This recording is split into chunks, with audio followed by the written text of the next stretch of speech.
Assalamualaikum warahmatullahi wabarakatuh.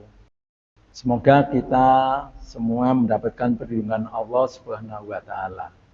Dan semoga rahmat dan salam tetap kepada junjungan kita Nabi besar Muhammad sallallahu alaihi wasallam. Perkenalkan, saya Zainal Rosadi MPDI, dosen tetap program studi Psikologi Islam Fakultas Agama Islam Universitas Nahdlatul Ulama Blitar.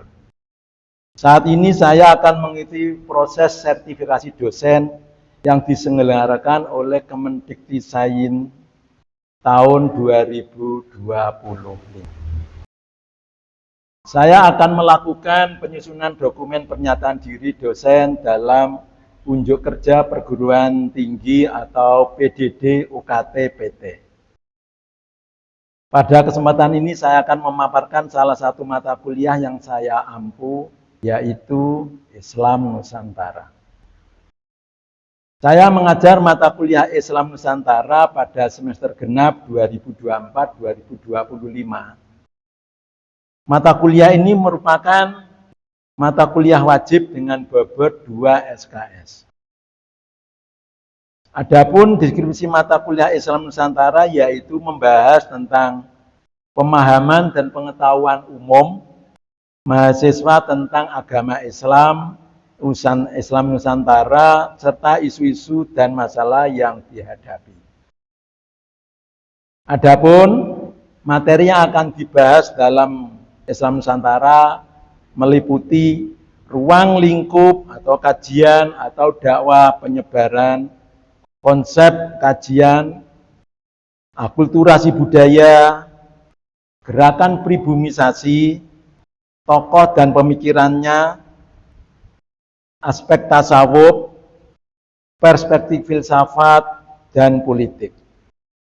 Serta membiasakan membaca Al-Quran dengan baik setiap hari kepada mahasiswa. Adapun sistem pembelajaran atau perkuliahan Islam Nusantara diselenggarakan dengan pendekatan langsung. Sedangkan metode pembelajaran yang saya terapkan bersifat aktif, partisipatif, yang berbasis pengalaman nyata, diantaranya adalah ceramah interaktif untuk membangun pemahaman konseptual mahasiswa terhadap teori Islam Nusantara. Yang kedua, dilakukan dengan diskusi yang mendukung mahasiswa dalam berkolaborasi menggali pengetahuan dan solusi permasalahan.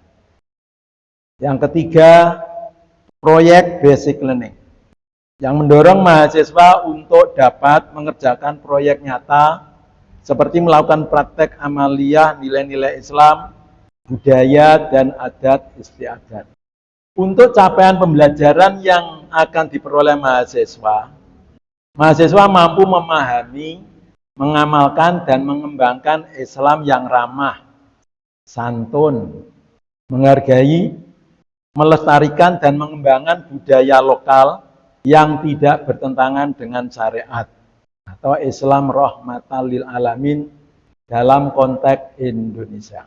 CPMK-nya yang diharapkan adalah mahasiswa mampu memberikan atau dosen mampu memberikan pengetahuan kepada mahasiswa untuk dapat bertakwa kepada Tuhan Yang Maha Esa dan mampu menunjukkan sikap religius berdasarkan Islam Ahlussunnah wal Jamaah dan pengetahuan dan ilmu dalam lintas serta pendidikan dasar yang memperhatikan kearifan lokal.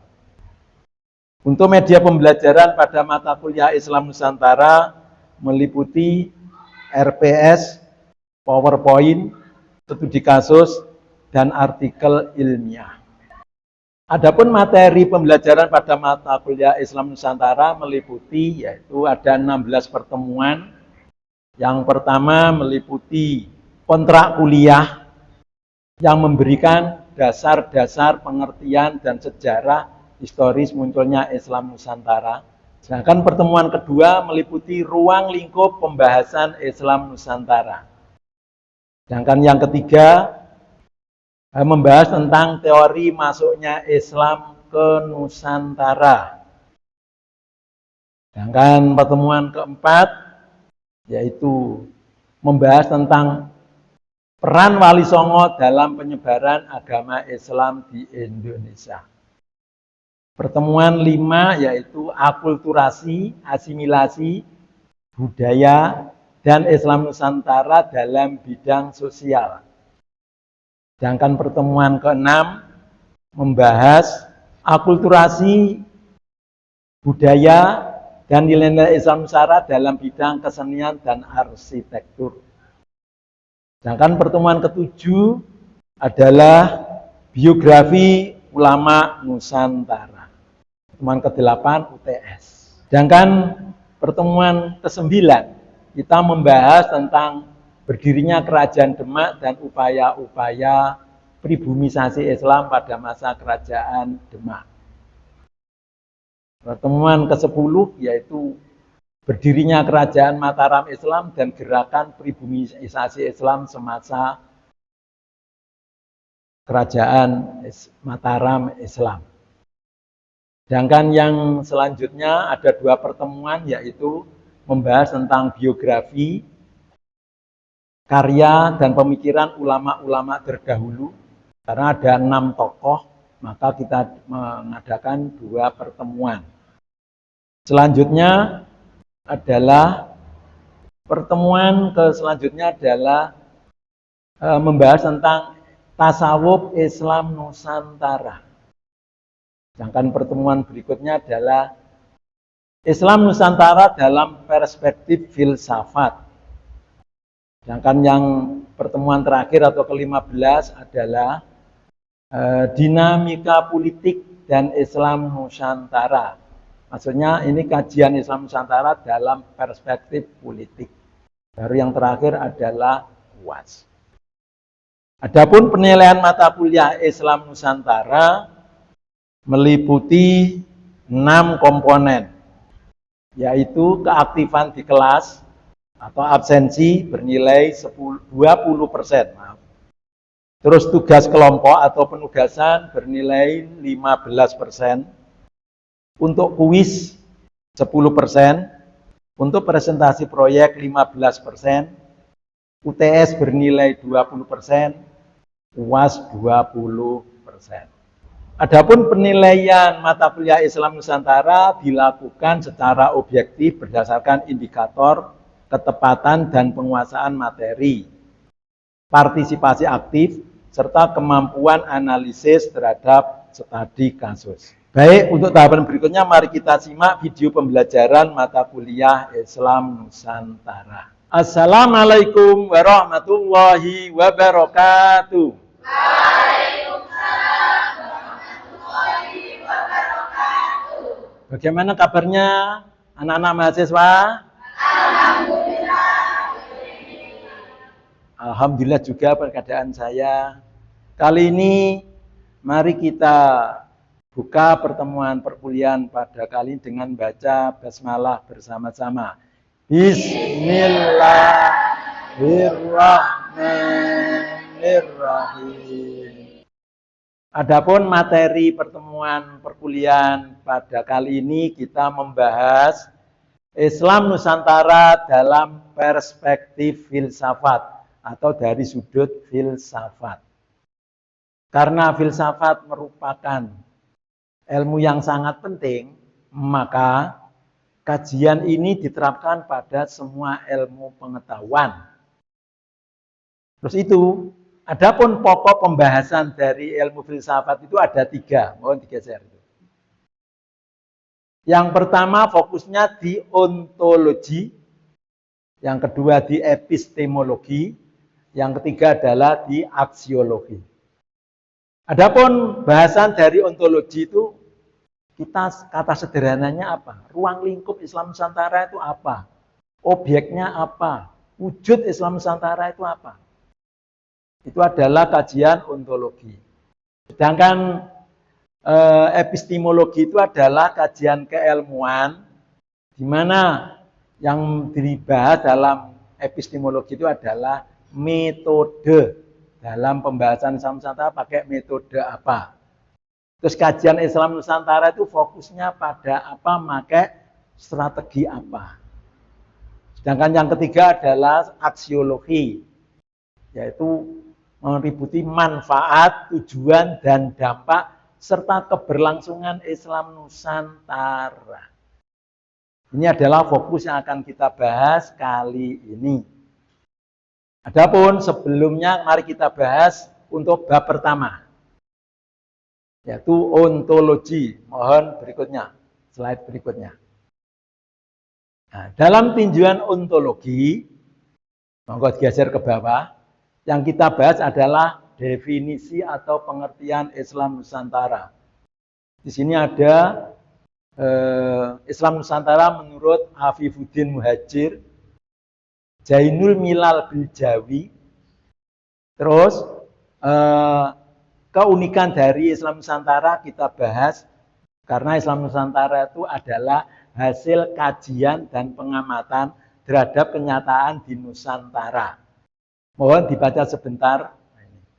Menurut Afifuddin itu hasil dialektika. Sedangkan menurut Zainul Milal Bijawi adalah Islam, pemahaman Islam khas Indonesia yang merupakan gabungan dari teologis, nilai tradisi, budaya, dan adat istiadat di tanah air. Lanjut. Ini juga. Islam Nusantara merupakan metodologi dakwah. Yaitu metodologi dakwah memperhatikan tradisi baik atau uruf, tradisi tidak baik atau ar-fasid. Nah, kayak di sini Islam Nusantara yang dipakai adalah al-muhafadzatu ala qadimis sholih wal ahdu bil jadidil aslah.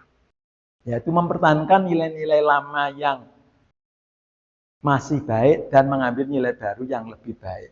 Adapun yang kajiannya adalah berpusat pada teologi Asy'ariyah dalam bidang teologi, dalam bidang fikih adalah kita bermadzhab Syafi'i, dalam bidang tasawuf kita berfokus pada Al-Ghazali. Lanjut. Nah ini, objek Islam Nusantara ada teologi, fikih, tasawuf, politik, pendidikan, dan budaya. Ini kajian yang akan dibahas dalam Islam Nusantara. Objeknya ada kurang lebih 6. Lanjut. Nah ini. Islam Nusantara sebenarnya bukan faham baru, bukan aliran baru, tapi hasil pengamatan atau pelabelan pada pengamalan Islam di Nusantara atau di Indonesia yang dipadukan dengan adat istiadat, nilai-nilai lokal. Sehingga dikatakan Islam Nusantara itu merupakan Islam rahmatan lil alamin. Melindungi alam di Indonesia karena bersifat moderat, toleran, cinta damai, dan menghargai keberagaman.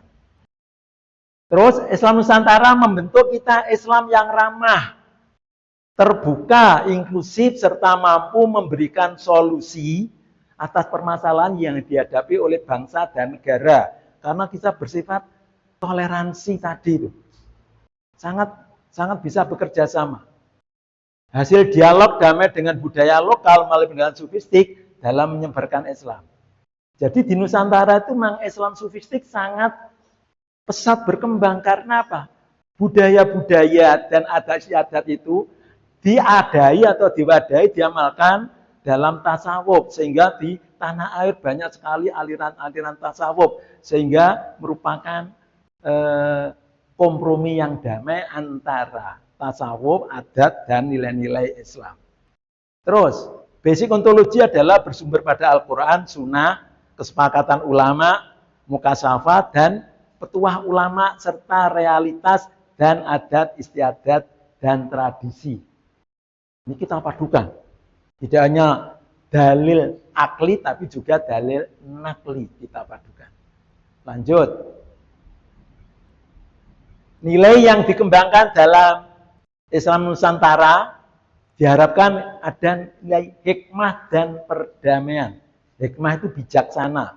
Damai itu ya kita situasi nyaman dan aman itu damai. Tapi enggak juga untuk memperkuat tauhid. Tasawuf juga diberi tempat. Karena tasawuf sangat subur di Nusantara. Tadi seperti saya terangkan di depan. Terus selanjutnya dalam bersyariat kita dengan sistem bermadhab. Jadi kalau ada yang anti madhab, kita bertentangan. Kita harus menolak. Karena kita bermadhab. Madhab kita yang kita akui ada 4.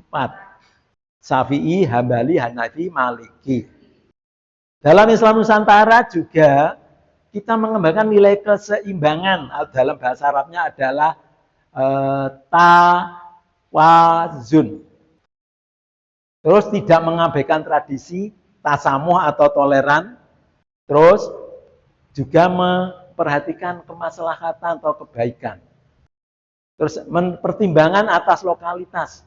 Kita membudayakan atau menggali potensi daerah atau potensi pribumi untuk memadukan Islam dengan asarat Islam dengan budaya setempat atau pribumi sehingga kita sangat tidak kentaro, tidak terasa kita sudah Islam. Lanjut. Dalam kajian epistemologi yang kita paham adalah yaitu karena itu kajian keilmuan, kita ada namanya menurut ahli Sodikin ada tahmil, ada tahrim, ada taghyir. Budaya, mengadopsi budaya dan tradisi Islam yang tidak bertentangan dengan spirit Islam, itu tahmil. Sedangkan tahrim, menghilangkan tradisi yang tidak sesuai dengan spirit Islam, kita tolak. Taghyir, merekonstruksi atau membangun kembali budaya dan tradisi yang menjadi simbol untuk mengesahkan Allah. Jadi merekonstruksi itu kepercayaan-kepercayaan di masyarakat yang bertentangan kita hilangkan, terus kita perbarui, itu namanya apa? Merekonstruksi, namanya taghyir. Jadi kita tidak menerima semua kepercayaan, tapi yang bertentangan kita rekonstruksi. Bisa dilanjut? Nilai moral dan spirit agama Islam diperlakukan, nah ini.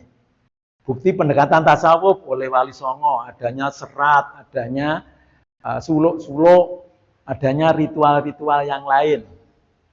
Itu pendekatan oleh Wali Songo. Terus nilai moral spirit ajaran itu diperlakukan di setiap waktu, situasi, dan kondisi. Jadi, solih likuli zaman, wakuli makan. Maksudnya gini, kita itu solih atau cerdas sesuai dengan tempat dan waktu. Kalau menghadapi generasi Z atau generasi milenium, kita yang pakai metodenya generasi milenium. Karena saya generasi BIOS, tidak akan memaksakan saya dengan generasi BIOS saya. Tapi saya ngikuti seleranya generasi milenium, gen alfa atau Z, kita ikuti. Berarti apa? Likuli zaman, walikuli makan. Terus, Islam tidak disebarkan dengan konfrontasi. Tidak melawan adat, tidak. Atau peperangan. Namun melalui budaya yang diakomodir. Dan memasukkan roh Islam. Nah, itu.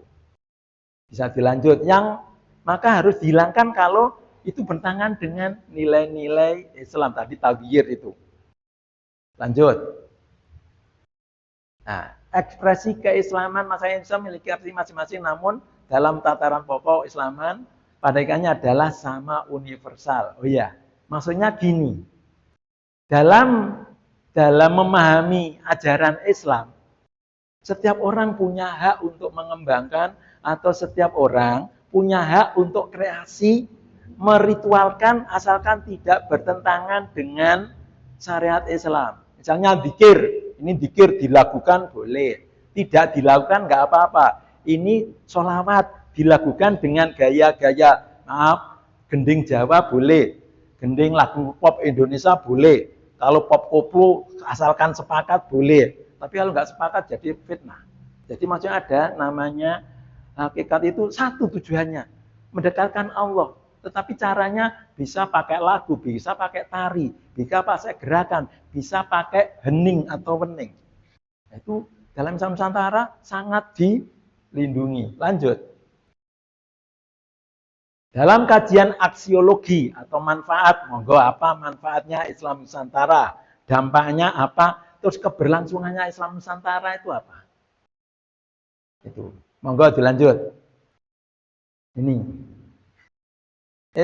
Indonesia merupakan komunitas muslim yang paling besar di dunia, namun Indonesia bukanlah negara Islam. Itu kenyataannya. Terus, hal ini merupakan pertimbangan tokoh-tokoh Islam yang menekankan maqasidus syariah supaya dapat dijalankan di Indonesia harus secara formal menjadi negara Islam. Enggak. Kita hanya mengajarkan nilai-nilai, tidak membentuk kekuasaan atau daulah, tapi hanya nilai-nilai Islam dikembangkan. Nah, terus karena dikembangkan maka semua agama, semua aliran menerima karena nggak ada labelnya, walaupun tidak dari Islam, tapi karena hanya nilai-nilainya, misalnya jujur, menolong itu nggak ada labelnya Islam, maka semua masih menerima, maka kita punya pengaruh yang sangat luas. Nah, walaupun di NU menurut saya Tegil Sirot itu ada pengembangan namanya persaudaraan, ada persaudaraan atau ukhuwah Islamiyah, ukhuwah watoniyah karena ini nasional. Yang ketiga adalah ukhuwah insaniyah, sesama umat manusia tidak memandang agama. Tapi mengapa? Islamiyah itu yang mendasari ukhuwah kita.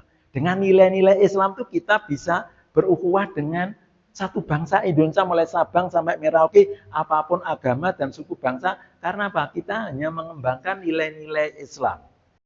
Dengan nilai Islam itu kita juga bisa mengembangkan persaudaraan dengan makhluk yang ada di dunia.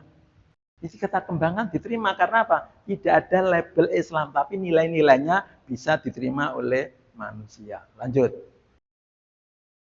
Nah ini prinsipnya. Al-muhafadzatu ala qadimi sholih wal adu bil jadidil aslah.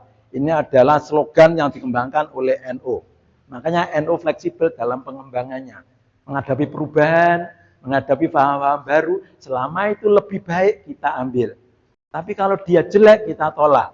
Sedangkan nilai-nilai lama yang masih update dan masih baik, kita pertahankan. Makanya kita fleksibel. Nggak kaku, nggak keras. Nggak didik-didik haram, kafir, masuk neraka. Tapi enggak. Gitu. Lanjut. Nah ini. Upaya untuk memahami itu zaman harus ada yang namanya ilmu pengetahuan. Bayan ilahi. Ada bayan nabawi dan bayanul akli. Kalau kita mengatakan bayanul akli, kita akan sempit. Dari Nabi, dari Allah. Pertama dari Allah, bayan ilahi. Dari ilmu-ilmu Allah. Dari ilmu-ilmu bayan dari Nabawi, dari Rasul. Yang ketiga, bayanul akli. Kita padukan dalam memahami Islam Nusantara. Sehingga kita akan menjadi luas, tidak kaku. Lanjut. Nah, selesai. Jadi intinya pembelajaran ini menekankan zaman itu satu, bersikap cerdas terhadap realita di masyarakat, terhadap adat istiadat, terhadap keyakinan, terhadap kebudayaan yang ada di Indonesia. Mungkin itu sementara pemaparan dari saya. Ada yang bertanya, monggo. Oh, silakan, Mbak. Agak keras suaranya. Yeah. Bagaimana Islam Nusantara menyikapi adanya keberagaman budaya, adat istiadat, dan kepercayaan yang ada di masyarakat Nusantara? Oke. Islam Nusantara sangat akomodatif atau sangat menerima semua adat dan keberagaman itu. Karena keberagaman itu adalah sunnatullah. Terus, kita selama tidak bertentangan dengan cara kita terima. Bahkan kalau itu bertentangan, kita rekonstruksi atau kita padukan menjadi tidak bertentangan. Bagaimana? Sangat diterima dan sangat terbuka. Monggo, terhadap perubahan kita menerima. Itu Mbak G, paham? Oke, yang lain monggo. Nah, ini dulu, monggo, silakan, Mbak.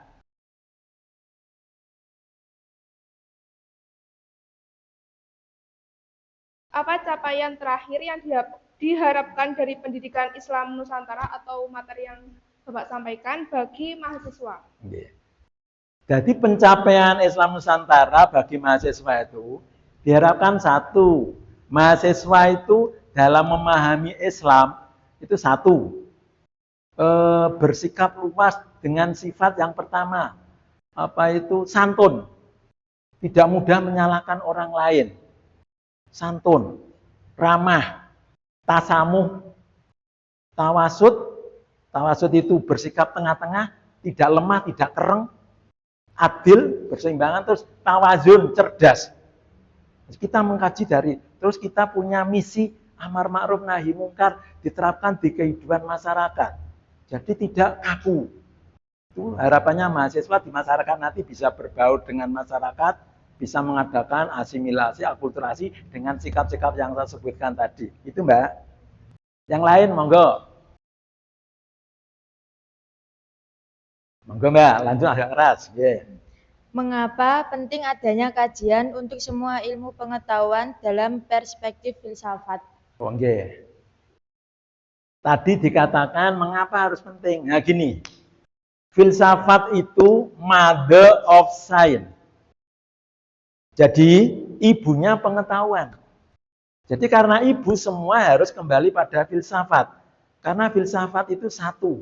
Dengan 3 fokus tadi, dia pendalamannya satu. Pengkajiannya secara objektif, bebas, maksudnya bebas memilih tema, bebas memulai dari mana, terus bebas, terus dibahas secara detail dan mendalam. Karena mendalam makanya kita mendekati kesempurnaan. Jadi kalau ilmu dibahas dalam perspektif filsafat, pasti orang tidak akan bingung. Karena apa? Mulai definisi, ruang lingkup, kajiannya, sampai dampaknya dibahas secara mendetail, dalam, rinci, dan bebas memilih tema. Tidak harus satu sisi manapun boleh. Dan kita bebas dari sisi manapun, dari ilmu manapun, dari agama manapun, itu kita kaji. Makanya semua ilmu harus dari mendapat kajian filsafat. Karena apa? Agar ilmu itu semakin eksis. Mungkin itu. Ya, ngoten nggih. Pertemuan kita, mari kita tutup dengan bacaan hamdalah bersama-sama.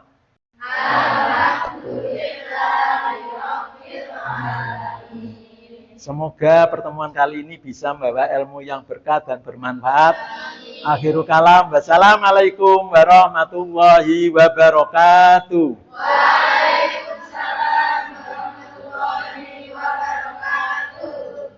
Sekian video rekaman pembelajaran dalam mata kuliah Islam Nusantara pada program Studi Psikologi Islam Fakultas Agama Islam pada Universitas Nahdlatul Ulama Blitar. Video ini digunakan sebagai salah satu syarat penyusunan dokumen pernyataan diri dosen dalam unjuk kerja Tridharma Perguruan Tinggi atau PDD UKT PT. Semoga video rekaman pembelajaran ini menjadi pertimbangan baik dalam proses pengajuan sertifikasi dosen tahun 2025. Akhirul kalam, wassalamualaikum warahmatullahi wabarakatuh.